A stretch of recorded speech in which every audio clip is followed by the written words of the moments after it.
సంతోష్ రావులపై మరోసారి తీవ్ర ఆరోపణలు చేశారు కల్వకుంట్ల కవిత.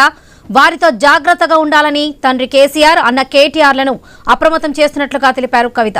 ఎమ్మెల్సీ పదవికి బీఆర్ఎస్ ప్రాథమిక సభ్యత్వానికి కవిత రాజీనామా చేశారు. బీఆర్ఎస్ నుంచి సస్పెండ్ అయ్యాక తొలిసారి మీడియా ముందుకు వచ్చిన కవిత పలు కీలక అంశాలను ప్రస్తావించారు. కేసీఆర్, కేటీఆర్ కవితను విడగొట్టే కుట్ర జరుగుతుందని ఆరోపించారు. పార్టీ నుంచి సస్పెండ్ చేస్తే కేసీఆర్ తో తెగిపోయే బంధం కాదని, తమది రక్త సంబంధమని తెలిపారు.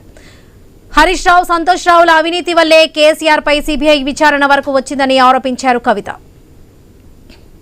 బీఆర్ఎస్ పార్టీలో సస్పెన్షన్ లో ఖచ్చితంగా కేసీఆర్ గారి మీద ఒత్తిడి తీసుకొచ్చే ఈ సస్పెన్షన్ చేశారని నేను నమ్ముతా ఉన్నాను.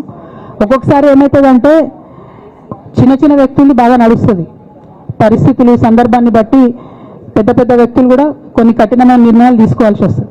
కేసీఆర్ గారు ఈ నిర్ణయం ఎందుకు తీసుకున్నారో అని అడిగేంత పెద్దదాన్ని కానీ అంత రాజకీయ అనుభవం కానీ నాకు లేదు.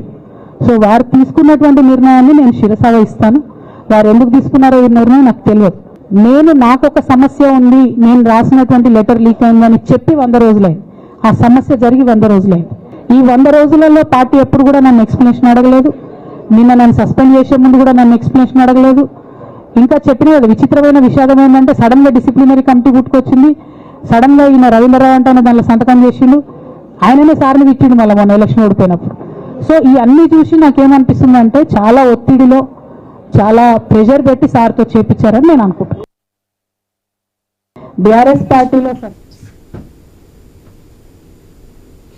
హరీష్ రావును ట్రబుల్ షూటర్ కాదు, బబుల్ షూటర్ అని విమర్శించారు కవిత. ట్రబుల్ క్రియేట్ చేసి సాల్వ్ చేసినట్టు చెప్పుకుంటారని ఆరోపించారు. మొదటి నుంచి కేసీఆర్ తో హరీష్ రావు లేరన్నారు. 2009లో సిరిసిల్లాలో కేటీఆర్ ను ఓడించాలని హరీష్ రావు 60 లక్షలు పంపించారని తీవ్ర ఆరోపణలు చేశారు కవిత. కేసీఆర్ ను కూడా ఓడించడానికి హరీష్ రావు ప్రయత్నించారన్నారు కవిత. కామారెడ్డిలో కేసీఆర్ ఓటమి వెనుక కూడా హరీష్ రావు ఉన్నారన్నారు. నేను పెద్ద ట్రబుల్ షూటర్ అంటారు. ట్రబుల్ షూటర్ కాదు, ఈజ్ బబుల్ షూటర్. ఆయన ఏంటంటే ట్రబుల్ ఆయనే క్రియేట్ చేస్తాడు, చేసి నేనే సాల్వ్ చేసినట్టు నటిస్తాడు. ఎలక్షన్ ఎమ్మెల్సీ ఎన్నికలలో బీఆర్ఎస్ పార్టీ డిసైడెడ్ ఒకటే క్యాండిడేట్ని పెడదామని. కానీ హరీష్ రావు గారు ఇంటర్నల్గా బీజేపీ వాళ్ళతో మాట్లాడుకొని ఏం చెప్తారంటే, మీ దగ్గర నుంచి ఒక క్యాండిడేట్ని ఇవ్వండి, నేను మామయ్యని కన్విన్స్ చేసి రెండో క్యాండిడేట్కి పెట్టిస్తా అంటే he wants to create trouble. ఈ క్రైసిస్లో ఆల్రెడీ మన పార్టీలోకి వెళ్ళి 10 మంది ఎమ్మెల్యేలు వెళ్ళిపోయినాక 38 మందిలో 10 మంది పోయినాక నువ్వు ఇంకో సెకండ్ క్యాండిడేట్ని పెడితే ఎంత కన్ఫ్యూజన్ అవుతుంది? ఎవరెవరు ఓట్లు వేస్తారు అంటే హార్స్ ట్రేడింగ్కి ఈయన ట్రబుల్ షూటర్ గారు ట్రబుల్ ఓపెన్ చేస్తారు అన్నట్టు.